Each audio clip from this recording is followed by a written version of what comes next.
Alors, dans cette deuxième vidéo sur le modèle IBIS, dans cette vidéo que je vais vous présenter maintenant, on va analyser le squelette d'un modèle IBIS. Donc en fait, c'est tout simplement le modèle IBIS que j'ai rendu lors de mon stage, où j'ai enlevé toutes les informations qui sont confidentielles et qui appartenaient à l'entreprise pour laquelle j'ai réalisé mon stage.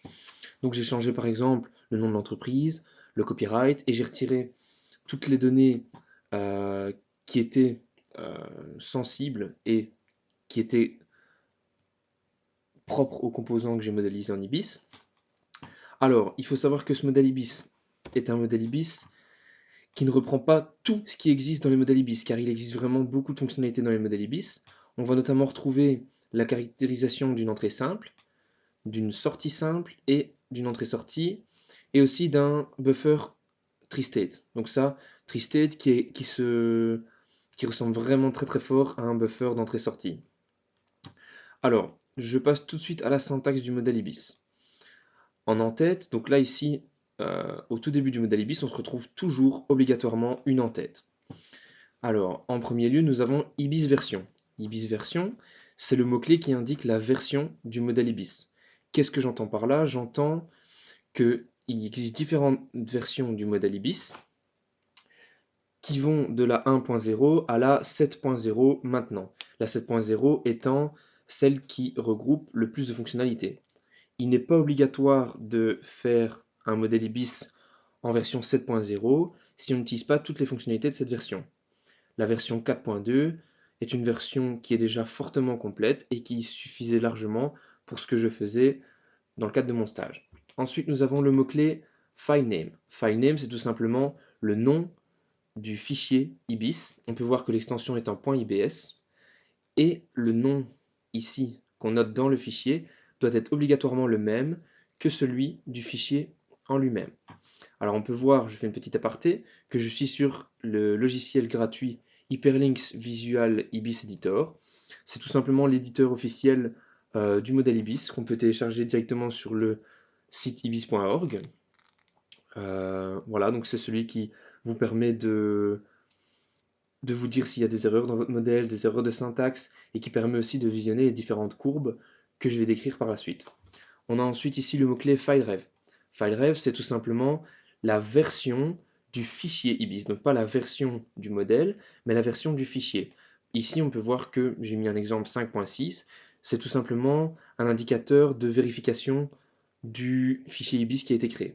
Alors date c'est tout simplement la date, donc c'est la date, hein, c'est par exemple le 10 mai 2020, ça peut être n'importe quelle date, c'est la date où on a créé le fichier. Disclaimer, c'est un mot, donc le mot-clé qui est utilisé pour noter à l'utilisateur final, euh, le notifier tout simplement s'il y a quelque chose à lui dire sur l'utilisation de ce fichier. On peut aussi très bien mettre en commentaire, par exemple en utilisant ce caractère, donc c'est la barre droite. On peut noter tout ce qu'on veut à côté de cette barre, ça sera des commentaires pour l'utilisateur final. Ici, on peut voir que j'ai mis exemple de modèle IBIS.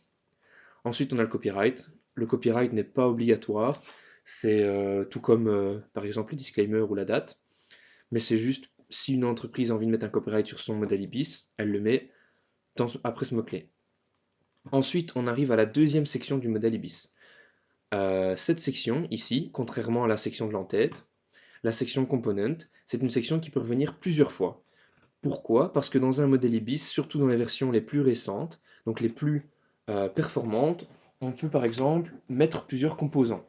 Plusieurs composants qui peuvent agir entre eux ou ne pas agir entre eux, ça c'est le choix de l'utilisateur final. Alors ici on a le premier mot-clé de cette section composant, qui est le composant que j'ai appelé exemple. Le manufactureur c'est le fabricant. J'ai mis la compagnie sans nom, mais voilà, généralement on met le nom de la compagnie qui fabrique ce composant. Ensuite vient le mot-clé package. Alors dans ce mot-clé package, on va tout simplement mettre les caractéristiques parasites du composant lui-même. On peut voir qu'on a la résistance, l'inductance et la capacité.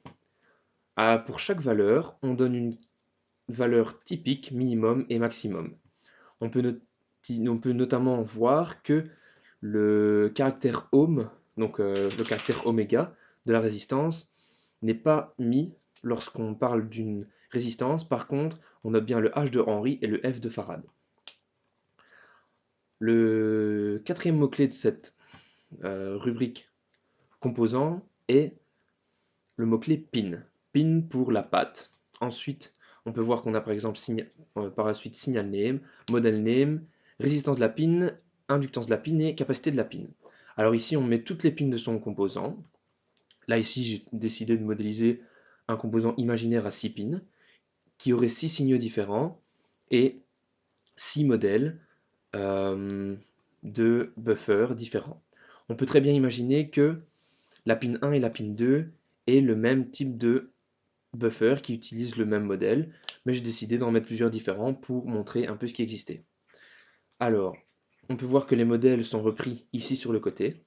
On peut y accéder facilement en double-cliquant sur le raccourci là, mais je ne vais pas le faire, je continue de vous expliquer ce qu'il y a ici dans la section pin. On peut voir ici que j'ai une résistance de pin, une inductance de pin, une capacité de la pin. Ici, on peut l'utiliser si on veut être vraiment très précis et qu'on connaît la résistance exacte d'une pin. À savoir que si on ne remplit pas ces 3 sections, qu'on les laisse blanches comme ici, eh bien, il utilisera simplement les données qui sont données pour le package, donc qui sont le minimum, le maximum et le typique, pour les 3 caractéristiques parasites. Alors, ce mot-clé pin clôture la section composant. On en vient maintenant à la section modèle. Alors là, c'est le modèle du buffer. Alors, par buffer, j'entends le modèle de la patte, en fait. Donc, la patte, elle peut soit être une entrée pure, soit être une sortie pure, soit une entrée-sortie. Donc, ça, c'est l'alliance des deux. Ou alors tristate, ou alors encore... il existe beaucoup de modèles différents qu'on peut utiliser en Ibis. Donc ça, je vous mettrai un cookbook. Donc c'est tout simplement un livre de recettes pour le modèle Ibis qui est très complet. Je le mettrai en description de la vidéo. Donc ça, vous pouvez voir tous les modèles qui sont caractérisables en Ibis. Je vais parler de ceux-ci, car quasiment tous les mots-clés seront décrits dans ceci. Après, c'est vous qui déciderez quel modèle de buffer vous avez besoin de modéliser et vous utiliserez les modèles adéquats. Alors ici, on voit bien le mot-clé modèle qui est le premier mot-clé de la section modèle, forcément. Ici, on a le nom du modèle, le type du modèle, la polarité. Donc là, ici, on voit qu'il est bien en non inversé. On a ici Enable. Enable, c'est pour l'activer. Voilà. Ça, c'est pour l'utilisateur final, hein. Alors, ces comptes, il n'y a rien à côté. Rien à côté, pourquoi? Parce que c'est tout simplement... D'abord, je vais expliquer ce que c'est. Voilà, c'est la capacité du buffer au niveau de la puce. Donc, simplement, la capacité sans tout ce qui est le boîtier. Alors ici, on a Vin low et Vin high. Donc ça, c'est simplement le minimum et le maximum qui est utilisé pour que un composant, enfin pour que l'état haut soit détecté. Alors model spec, ça c'est un mot-clé qui sera utilisé seulement pour la simulation, mais généralement ces données ne changent pas. Température range, ça c'est aussi une donnée qui est purement pour l'utilisateur final. Donc c'est la plage de température dans laquelle le composant peut fonctionner. Donc ici on a la valeur typique, la valeur maximum et la valeur minimum. Alors là ici voltage range, donc c'est l'échelle de tension à laquelle peut fonctionner le composant. On voit que le typique c'est 3,3 V, le minimum c'est 2,970 V et le maximum c'est 3,630 V. Alors on en vient maintenant à la première courbe caractéristique, c'est GND clamp. GND clamp, qu'est-ce que c'est? Pour une entrée, c'est tout simplement lorsque la tension est détectée par l'entrée qui sera traduite par un état bas, un état logique bas, 0. Donc ça ne sera pas forcément 0 volts, ça sera peut-être de moins 0,5 volts à 1, quelques volts. Ça, ce sera l'état bas. Voilà. La courbe va de moins VDD enfin moins VCC à VCC, comme on peut le voir ici, de moins 3 V 3 à 3 V 3, ce qui permet de caractériser totalement la plage dans laquelle la patte détecte un état logique bas. Ensuite, pour PowerClamp, on pourrait se demander pourquoi la tension est aussi de moins 3 V 3 à 3 V 3. Alors PowerClamp, c'est la caractérisation de l'entrée lorsqu'un état logique haut est détecté. Alors, si on s'en réfère à ce tableau ici, on peut voir que PowerClamp est pourtant censé être de moins VCC à 2 fois VCC. Pourtant, lorsque je regarde ici, en fait, dans le tableau, on va toujours remplir le tableau par rapport à cette formule. Donc V tableau est égal à moins VCC moins la tension de sortie. C'est pour ça qu'on se retrouve avec ces valeurs-là. Donc en fait, les valeurs du tableau passent obligatoirement par cette formule. Mais sinon, on mesure bien en entrée de la plage de VCC à 2 fois VCC. Donc ici, ça serait de 3 V 3 à 6 V 6. Alors ensuite, pour une sortie. Une sortie, ici, on a plus de courbes. Donc ça, c'est à peu près les mêmes mots-clés que pour une entrée au début. La seule chose qui change, c'est par exemple output, pour le mettre en sortie, forcément vu qu'on caractérise une sortie pure. On en vient aux courbes caractéristiques. Donc on a deux courbes différentes courant-tension, et après, on aura des caractéristiques en transitoire.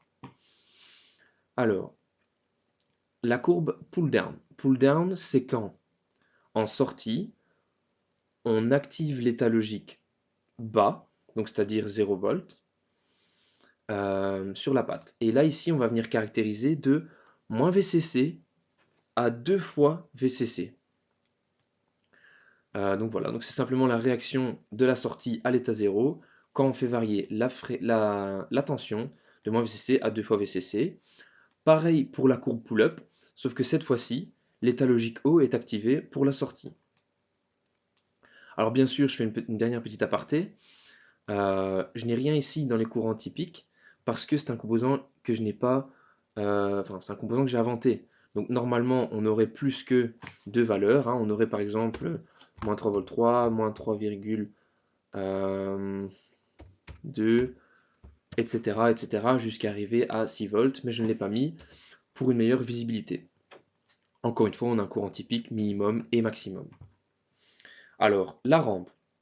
La rampe, ça c'est la première caractéristique en transitoire. Donc ici, on voit qu'on a delta V sur delta T underscore R. Qu'est-ce que ça veut dire? Ça veut tout simplement dire que c'est la différence de tension sur la différence de temps. R pour rising, qui veut dire monter. Donc ça, c'est simplement une donnée de temps pour qu'un état logique 0 passe à un état logique 1. Alors il faut savoir que cette donnée, on la prend de 20% de la charge à 80% de la charge. Pareil pour ici, de 20% à 80%, sauf qu'on est F, qui veut dire falling, donc c'est quand on passe d'un état logique 1 à un état logique 0. Alors pour rising waveform, alors ici, on voit qu'on a plusieurs mots-clés. Ces mots-clés, c'est des mots qui ne sont pas à utiliser pour l'utilisateur qui remplit un modèle IBIS, parce que généralement, on laisse ces valeurs telles quelles. C'est des valeurs qui sont utilisées pour les simulateurs lorsqu'ils dessinent les courbes. Je reviendrai à ça plus tard. Alors cette courbe, en fait, elle va caractériser le régime transitoire d'une patte de sortie quand on passe de l'état logique 0 à l'état logique 1. Et ici, ce n'est plus une courbe courant-tension, c'est bien une courbe courant-temps. La courbe falling waveform, c'est l'inverse de la courbe rising. C'est la courbe en fait qui va caractériser le régime transitoire d'une patte lorsqu'elle passe d'un état logique 1 à un état logique 0. Alors ici j'ai mis un autre exemple de modèle out. on y retrouve les mêmes mots-clés. Et pour un modèle input-output, on peut voir ici model type IO. Et en fait, c'est simplement l'alliance d'une entrée et d'une sortie. Donc on y retrouve les mots-clés d'une entrée et les mots-clés d'une sortie. Rising et Falling Waveform, Ramp et Pull Up et Pull Down. Pour un buffer tree-state, on y retrouve exactement les mêmes mots-clés qu'une entrée-sortie. Et le mot-clé qui clôture le fichier IBIS et qui est obligatoire est le mot-clé end.